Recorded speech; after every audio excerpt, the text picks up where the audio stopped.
साफ सीधा दो टूक कहने का नया अंदाज आज शाम 6:57 से।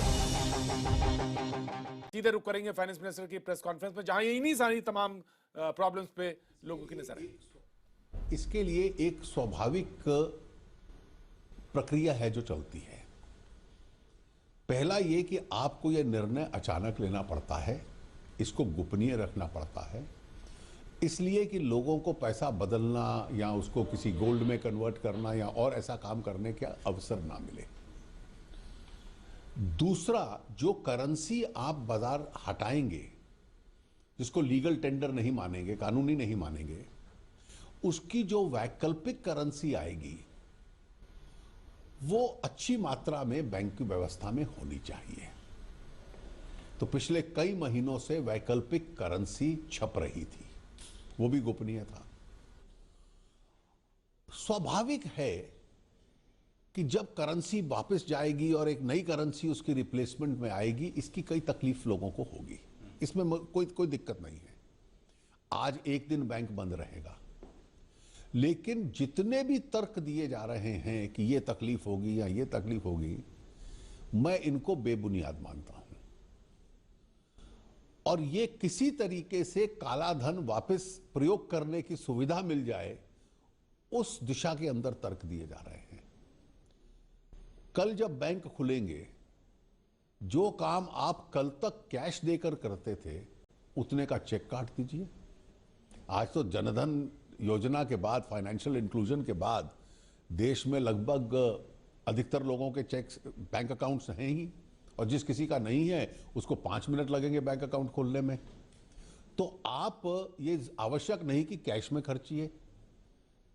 आपके पास, मैं उदाहरण के तौर पर कहता हूं, इस देश में जो कृषि क्षेत्र में है उनको इनकम टैक्स नहीं देना पड़ता, लेकिन ये तो नहीं लिखा हुआ कि वो सिर्फ कैश ही घर में पोटली में बंद करके रखेंगे। बैंक में रखेंगे, ज्यादा सुरक्षित रहेगा, उसका ब्याज भी मिलेगा और उसको टैक्स भी नहीं देना पड़ेगा। उसके लिए कोई प्रश्न नहीं पूछे जाएंगे, क्योंकि वो कृषि क्षेत्र से आया हुआ है। उसी प्रकार से जिसके पास घर में छोटी सी मात्रा का कैश रहता है, खर्चे के लिए लोग बैंक से विड्रॉ करते हैं या अपनी सेविंग्स में से रखते हैं, कोई दिक्कत नहीं है, वो जाकर बैंक में जाकर एक्सचेंज कर सकते हैं। पहले 1-2 सप्ताह थोड़ा कम संख्या मिलेगी, जैसे ही करेंसी अधिक मात्रा में सामने आएगी और अगले 3-4 सप्ताह में एकदम रिप्लेसमेंट करेंसी पूरी बाजार के अंदर होगी। तो आप कह रहे हैं 3 से 4 सप्ताह इनिशियल टीदिंग प्रॉब्लम्स हैं वो खत्म हो जाएंगे। देखिए टीदिंग प्रॉब्लम्स इसलिए कम होंगी क्योंकि छोटी करेंसी तो चलती रहेगी, लेकिन फर्क यह है कि देश में लगभग 85-86% करेंसी 500 और 1000 रुपए के नोट की हो गई थी। और जितना भी ब्लैक मनी, करप्शन का पैसा, क्राइम का पैसा, ड्रग्स का पैसा, टेररिज्म का पैसा, जाली पैसा, रुपया, वो सारा इस करेंसी में था। और आपने इस निर्णय के साथ इन सब तकलीफों से अर्थव्यवस्था को मुक्त करवाने की और देश को मुक्त करवाने का प्रयास किया। सर्जिकल स्ट्राइक की संज्ञा दे रहे हैं और कह रहे हैं कि आपने, देखिए वो शब्दावली है। मैं मानता हूं कि इस देश में इकोनॉमी कैशलेस हो, देश में लोगों को चेक या प्लास्टिक करेंसी के माध्यम से कार्य करने की एक शैली बढ़े। ब्लैक मनी किसी का मौलिक अधिकार नहीं है। ब्लैक मनी में डील करना कोई फंडामेंटल राइट नहीं है कि भाई हमारा तो एक आदत बनी हुई है, हम करेंगे, और उस आदत को बदलना पड़ेगा आपको। पूरे दुनिया में बदली है। जैसे ही देश विकसित होते हैं, डेवलप्ड होते हैं, तो वहाँ करेंसी की वॉल्यूम श्रिंक कर जाती है और चेक और दूसरे विकल्प आपके डिजिटल मोड से ज़्यादा खर्चा होता है।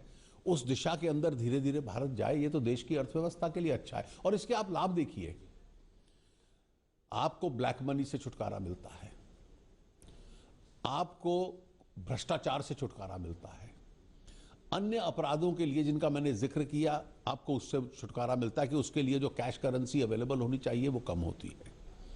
इसके अतिरिक्त आपकी बैंकिंग व्यवस्था के अंदर डिपॉजिट्स बढ़ते हैं, उनकी क्षमता बढ़ती है इकोनॉमी को सपोर्ट करने के लिए, उसको लेंड करने के लिए, और आपकी पूरी एक प्रकार से खर्चे की शैली बढ़ती है और जिन क्षेत्रों में ये चलता था कि इतना कच्चे का होगा, इतना पक्के का होगा, इतना आप ऑफिशियली देंगे, इतना आप कैश देंगे, मुझे लगता है कभी ना कभी तो इस सभ्यता को बदलना था। और मैं मानता हूं कि प्रधानमंत्री श्री नरेंद्र मोदी जी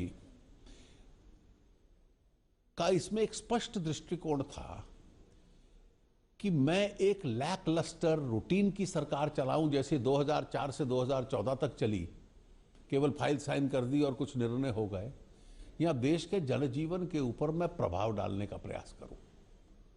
और जो उन्होंने ये निर्णय करना, और कठिन और कठोर निर्णय भी करना, जिससे देश को लंबे रास्ते लॉन्ग रन में बहुत लाभ होने वाला है, उन्होंने ये निर्णय किया है। और बहुत सारे सेलिब्रिटीज़ हैं जो इसको वेलकम कर रहे हैं। देश के विकास की प्रक्रिया और ख़ासतौर पर महंगाई पर आप क्या असर देखते हैं, क्योंकि ये मनी सप्लाई से जुड़ा मामला है?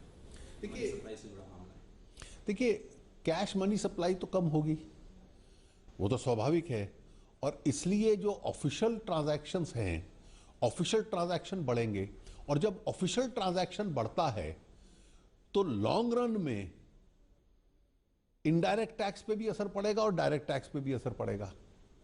अब इन्फ्लेशन पे कितना पड़ेगा ये देखना है। कुछ लोगों का मानना है कि रियल एस्टेट जो बहुत अनरीजनेबल हो गई थी, उसके ऊपर एक दूसरा असर पड़ेगा कि वो थोड़ा रीजनेबल होगी।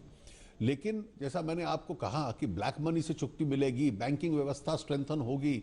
एक और इसका लाभ बहुत बड़ा है, हर राज्य को लाभ इसका होगा, हर स्टेट को लाभ होगा कि आपके जो रेवेन्यू की किटी है वो स्वेल करेगी। क्योंकि आज जो आप सामान खरीदोगे, वो जब ऑफिशियली खरीदोगे तो आपने भी उस पर टैक्स दिया हुआ है, जो खरीदोगे वो उसके ऊपर भी टैक्स, चाहे कल जीएसटी हो या आज एक्साइज या वैट हो, वो सारा पेड होगा। शायद आपसे आपके ज़रिए सीधे सुनना चाह रहे होंगे कि अगर कोई बैंक के पास जाता है और बड़ी मात्रा में पैसा लेकर के जाता है और आपने कहा कि सरकार उस पर निगाह रखेगी, तो अब आप बड़ा स्पष्ट है, आप कितना भी पैसा आपके पास हो आप बैंक में जमा करा सकते हैं। लेकिन ये स्पष्ट रहे कि ये कोई इम्यूनिटी स्कीम नहीं है, इसमें कोई टैक्सेशन से मुक्ति नहीं है। उस संबंध में जो देश का कानून है आपके ऊपर लागू होगा। अगर ये पैसा आपकी लेजिटिमेट आमदनी में से है, आपकी सेविंग्स में से है, बैंक से आपने विड्रॉ किया हुआ है या कानूनी तरीके से कमाया हुआ है और आप डिस्क्लोज कर देते हैं कि मेरी इनकम का पैसा है या मैं इस पे टैक्स देना चाहता हूं, तो कानून उसका वो दृष्टिकोण लेगा। लेकिन अगर अनडिस्क्लोज्ड है तो फिर जो कानून के उसके असर होते हैं, जो प्रावधान है, वो उसके ऊपर लागू होंगे। लेकिन जो छोटे छोटे लोग अमाउंट डालेंगे, जो किसी ने घर में 25, 30, 50 हज़ार रुपया रखा हुआ है कि रोज के खर्चे के लिए, जो कि एक सामान्य परिवार में भी होता है, उनको कोई चिंता नहीं है। वो बैंक पर जाएं, पहले 1-2 सप्ताह थोड़ा कम रिप्लेसमेंट मिलेगा, लेकिन 2 सप्ताह के बाद, 3 सप्ताह के बाद जैसे और करेंसी बाजार में आएगी तो आपको नॉर्मल रिप्लेसमेंट मिलेगा। जो गांव में रहने वाले लोग हैं वो शायद थोड़ा सा ज़्यादा घबराए हुए हैं कि ऐसा सरकार ने क्यों किया और बहुत कम टाइम दिया। कोई घबराया हुआ नहीं है। ये सारे तर्क हैं कि ज़्यादा टाइम देते ताकि इस कैश को हम कन्वर्ट कर लेते इस बीच में। ये सब तर्क जो दिए जा रहे हैं, और मैंने कुछ राजनीतिक मित्रों के भी कल वक्तव्य देखे, वो सिर्फ ब्लैक मनी को जस्टिफाई करने के लिए।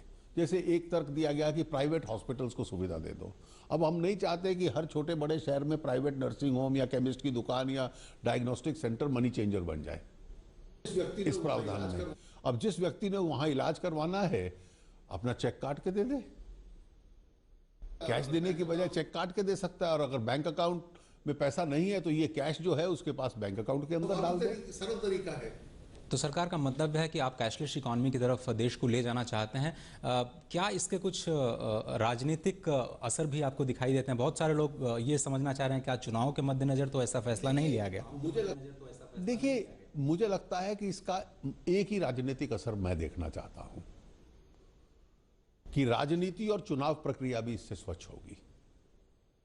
हम राजनीतिक दलों के ऊपर भी इसका असर पड़ेगा। और आज तक हमारे देश के अंदर जो परंपरा रही है कि पॉलिटिकल फंडिंग इनविजिबल है, उसको भी तो लोकतंत्र में कभी ना कभी आपको विजिबल और लेजिटिमेट करना पड़ेगा।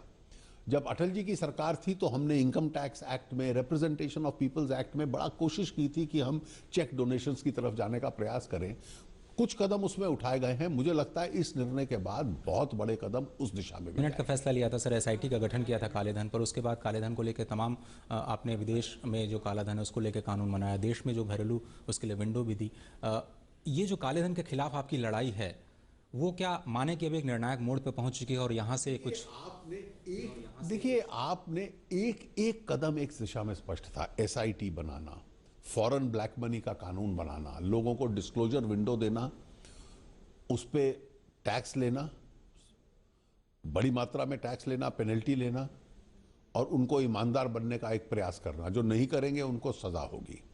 प्रोसिक्यूशंस लॉन्च करना, असेसमेंट्स करना, HSBC अकाउंट्स में, लिंचनस्टाइन अकाउंट्स में बेनामी संपत्ति को जब्त करने का कानून बनाना, उसके बाद एक बहुत सक्सेसफुल IDS स्कीम लाना जिसमें 65-66-68 हज़ार के करीब करोड़ रुपया डिक्लेयर हुआ, और उसके बाद आप इस तरह से आप करें जिस निर्णय से लोगों के ऊपर एक कानूनी बाध्यता हो जाए कि अब वो बैंकिंग ट्रांजैक्शंस के माध्यम से ही अपना जीवन आगे बढ़ाएं। इंट्रोड्यूस किया, बहुत सारे लोग ये समझना चाह रहे हैं। देखिए आपको 500 और 1000 के विकल्प में एक वैकल्पिक करेंसी चाहिए और आप मार्केट को असंभव नहीं बनाना चाहते, तो उसकी जो वैकल्पिक करेंसी है एक नया 500 का नोट होगा और एक नया 2000 का होगा, 1000 का नोट अब नहीं होगा।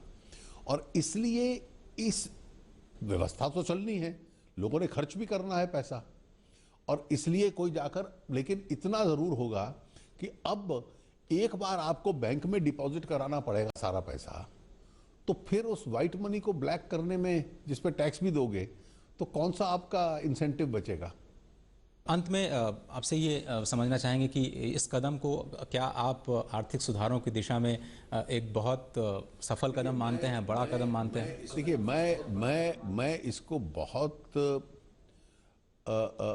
सही दिशा का एक बोल्ड, जिसको बहुत पहले जिस कदम को उठाना चाहिए था, और इस देश के एक प्रकार से स्वभाव को बदलने वाला है एक निर्णय, उस प्रकार का निर्णय मैं मानता हूं जिसका अर्थव्यवस्था पे लंबे अरसे में बहुत अच्छा और पॉजिटिव असर पड़ने वाला है। और बहुत शुभकामनाएं आपको।